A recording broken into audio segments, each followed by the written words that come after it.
હા પિયુષભાઈ, ગોંડલમાં જે ટેકાનું કેન્દ્ર આવેલું છે એ પ્રથમ પણ વિવાદમાં આવી ચૂક્યું છે આ પહેલા, અને ફરીથી સોશિયલ મીડિયામાં એક વિડીયો જે વાયરલ થયો છે ભરતીને લઈને જે ખાસ પ્રક્રિયા છે એમાં કડદો થતો હોવાનું, શું છે સમગ્ર ઘટના?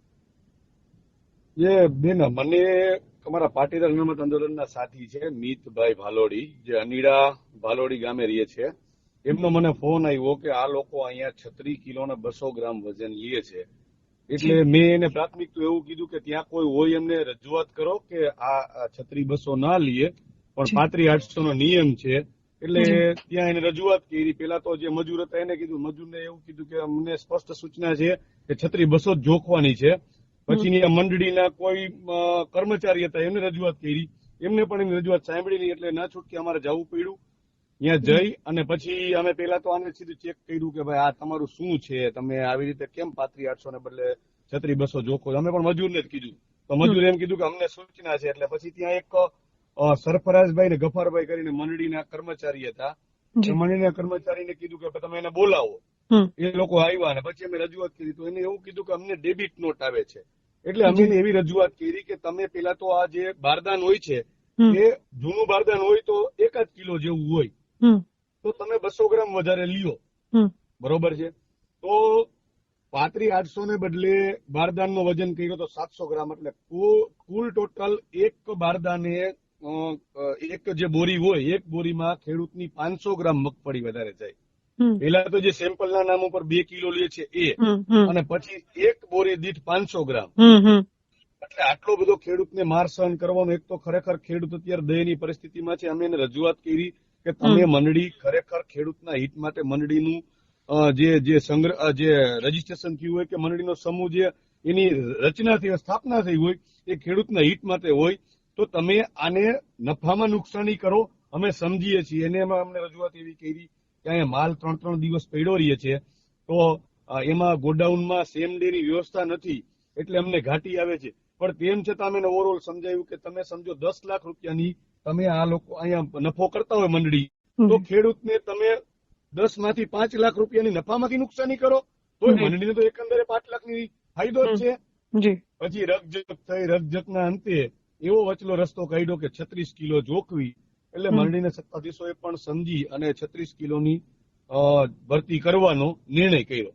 અને નિર્ણય અમે બધાયું કે કઈ વાંધો નહીં, ચાલો તમને 200-300 ગ્રામની ઘાટી આવે છે તો 36 કિલો તમે જોખો. એટલે રકઝકના અંતે એ લોકો 36 કિલો જોખવા માટે સંમત થઈ ગયા. જી પિયુષભાઈ, આ પહેલા પણ આપણે જોયું કે ગોંડલમાં જ આવી રીતે સેમ સ્થિતિ થઈ હતી, પણ પાછું વરીએ તો વચ્ચે શું નિયમ બદલાયો કે કઈ રીતે, અને પાછું જાતે જ નિયમ ઘડી દેવામાં આવે છે, જાતે જ નિયમો બનાવી લેવામાં આવે છે? ખરેખર તો બેન, હું BS નારાયણના માધ્યમથી સરકારને રજૂઆત કરવા માંગુ છું કે ગોંડલ સિવાય તમે જેતપુર પકડી લ્યો, ઉપલેટા પકડી લ્યો, તમામ જગ્યાએ 35-800 જ જોખાય છે. તો ગોંડલમાં આટલી વખત વિવાદમાં આવવા છતાં સરકાર કેમ કઈ એક્શન નથી લેતી આવા લોકો ઉપર? એક તો તમે બનાવ જોયો હતો કે એક મૂવિયાના ખેડૂતને તો સાઈડમાં લઈ જઈને માર માર્યો હતો. આ તો અમે લોકો જાગૃત નાગરિક છીએ, અમને ઓળખે છે ગોંડલમાં, એટલે અમારી ઉપર આવી કઈ વિચારણા કરે નહીં. બાકી એકલો ખેડૂત ગયો હોય તો એને મારે છે. તો ખરેખર મારી આપના માધ્યમથી રજૂઆત છે કે જે બિલિયાળા મંડળી હતી એ મંડળીને તો ખરેખર હવે પછી કોઈ દિવસ ખરીદી જ ન આપવી જોઈએ, જો ખેડૂતને માર મારતા હોય તો. અને ટેકાના કેન્દ્રો ખેડૂતોના હિત માટે છે, અને ટેકાના કેન્દ્રોથી ખેડૂતને માર મારવામાં આવે તો તંત્ર ક્યાં છે? અને શું કોઈ રજૂઆત કરવામાં આવે છે તો જવાબ શું મળે છે તમને? રજૂઆતમાં તો તે દિવસે પણ જોયું કે 4-4, 5-5, 10-10 દિવસે એની ફરિયાદ લેવાની. કારણ કે એમાં એક ચોક્કસ વ્યક્તિનું નામ હતું ભાઈ, એટલે પોલીસ એમ જ કે આ વ્યક્તિનું નામ કાઢી નાખો જૂની સિસ્ટમ મુજબ.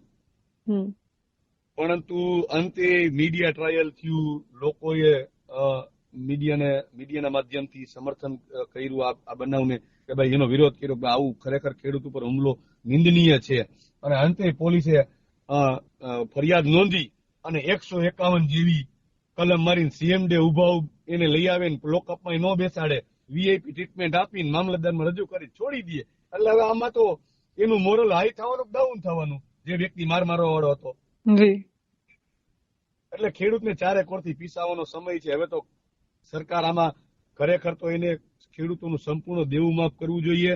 અને અમારું તો એવું માનવું છે કે સરકાર કઈ ખરેખર જો ખેડૂતનું હિત કરવા માંગતી હોય તો ખેડૂતોને મંડળી ટૂંકમાં વીઘા દીઠ કે બોરી દીઠ કે મણ દીઠ 300 રૂપિયાનું ગણી અને ભલે 125 મણનું ભાવાંતર યોજના, જી જી જી, 125 મણનું રાખે 300 રૂપિયા આપી દે તો બધુંય કડદો મારામારી માથાકૂટ બધાયનું સોલ્યુશન થઈ જાય, કામના કલાકો બચે, ભ્રષ્ટાચાર ન થાય. તો આ ખરેખર આ પરિસ્થિતિ છે ને, આ પરિસ્થિતિ નિર્માણ ન થાય અને ખેડૂત પણ હેરાન ન થાય. સીધા જેમ કેન્દ્ર સરકાર પાસે ખેડૂતનો ડેટા છે એ કેન્દ્ર સરકાર પાસેથી લઈ અને ખેડૂતોના ખાતામાં જ 125 મણ અને 300 રૂપિયા મણ દીઠ એ સહાય આપી દેવી જોઈએ. જી, બીજો એક પ્રશ્ન, ખાસ પ્રાણ પ્રશ્ન છે ટેકાના ભાવનો, કે મગફળી તો જમા થઈ જાય છે, ખેડૂતો મગફળી ભરી આવે છે, છતાંય જે પેમેન્ટ છે એ 7 દિવસની જે મર્યાદા છે એના કરતા પણ લેટ આવે છે. શું આવું તમારા ધ્યાનમાં કોઈ આવ્યું છે? હા, ઘણી બધી જગ્યાએ આવ્યું છે. કારણ કે એમાં શું છે બેન, મેં તમને કીધું કે આ કોળીથળ મંડીમાં જે લોકોની એવી રજૂઆત હતી કે 5-5 દિવસ મનિયા પડી રહી છે, તો 5-5 દિવસ સુધી ગોડાઉને પહોંચે નહીં, રજીસ્ટ્રેશન થાય નહીં, બિલ બને નહીં અને પેમેન્ટ આવે નહીં. એટલે આખી જે સિસ્ટમ છે ને, આ સિસ્ટમ જ બંધ થઈ જાય ને તો આવા વચેટિયાઓ આમાંથી ખેડૂતોને માર મારતા બંધ થાય, આમાંથી કરોડો રૂપિયાનો ભ્રષ્ટાચાર કરતા બંધ થાય અને ખેડૂત પણ હેરાન થતો બંધ થાય. પેલા તો ખેડૂત રજીસ્ટ્રેશન કરવા માટે લાઈનમાં ઉભો રહીએ, ન્યાયને પૈસા આપવાના, આખો દિવસ ટ્રેક્ટર લઈને જોખાવા માટે ઉભો રહીએ. ત્યાં બેન હું તમને બીજી વાત કરું કે 5 રૂપિયા બોરી દીઠ લઈએ, ખેડૂત પાસે સીવવાના પૈસા લઈએ, જી, બોરી ઠપકારવાને લઈને પણ પ્રશ્ન ઉઘરાવવામાં, જે પૈસા ઉઘરાવવામાં આવે છે. હા, એટલે ઘણા બધા પ્રશ્નો છે. પણ ખરેખર સરકાર, જો કાલે જીતુભાઈ વાઘાણીએ કીધું કે ખેડૂતોને જેટલું દઈએ એટલું ઓછું છે, તો હું આપના માધ્યમથી કૃષિ મંત્રીનું પણ ધ્યાન દોરવા માંગુ છું કે 125 મણથી વધારે અમારે કોઈ જોતું નથી ખેડૂતોને, પણ એમને નક્કી રકમ કરી નાખે 200 રૂપિયા કે 300 રૂપિયા. એટલે ખેડૂતની પણ સમય બચે, મંડીનો સમય બચે અને વચેટિયાઓ કરદા કરતા બંધ થાય. જી, આ ભાવાંતર યોજનાની વાત કરી રહ્યા છો કે સરકારને જો ખરેખર સહાય કરવી જોઈએ તો પછી મણ દીઠ એમને 300 રૂપિયા કે જે વધારે પૈસા દઈને મગફળી ખરીદે છે તો સીધા જ એમના ખાતામાં પૈસા જમા કરી દેવામાં આવે તો ક્યાંક ને ક્યાંક ખેડૂતોને પણ જે લાંબી લાઈનોમાં ઉભું પડે છે, નોંધણીની પ્રક્રિયા, આ તે, એ બધાય ગોટાળે ના ચડવું પડે, હેરાન ન થવું પડે અને તંત્રને પણ જે આ વ્યવસ્થા ઉભી કરવી પડે છે એ ન કરવી પડે. છેલ્લે મારે અંતે તમને એ પૂછવું છે કે ધૂળ ને અનેક પ્રશ્નોને લઈને પણ વારંવાર મીડિયા સામે આવે છે અને એવું પણ સામે આવે છે કે વેપારીઓ અન્ય ખેડૂતોના ખાતામાં પોતાની જ મગફળી ભરે છે. શું આ સત્ય છે? સત્ય છે બેન. એટલે તો મંડળી અત્યારે તમે સમજો 1300 રૂપિયા ભાવ થઈ ગયો છે. તમે ઓપન માર્કેટમાં લેવા જાવ ને એટલે 1300 રૂપિયા મણના ભાવ છે માર્કેટિંગ યાર્ડમાંથી. કારણ કે જે ખેડૂતો નું ટૂંકમાં ક્યાંય કોઈને રજીસ્ટ્રેશનમાં બાકી રહી ગયા હોય કે કોઈએ બીજે બહાર વેચી નાખી હોય, એવા ખેડૂતોને આવા વેપારીઓ એની પાસેથી ખાતા લઈ લે છે અને એમાં 10,000 રૂપિયા ખાતે ખેડૂતને આપે છે એક ખાતાના, અને આવી રીતે એ લોકો આમાં નાખે છે અને એ પૈસા કમાય છે.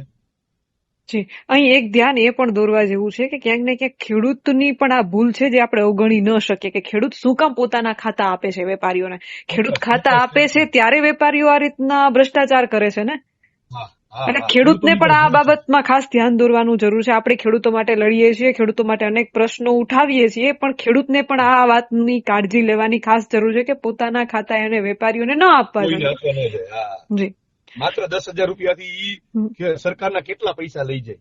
જી જી, પિયુષભાઈ, અમારી સાથે જોડાવા બદલ આપનો ખૂબ ખૂબ આભાર. ધન્યવાદ. જી.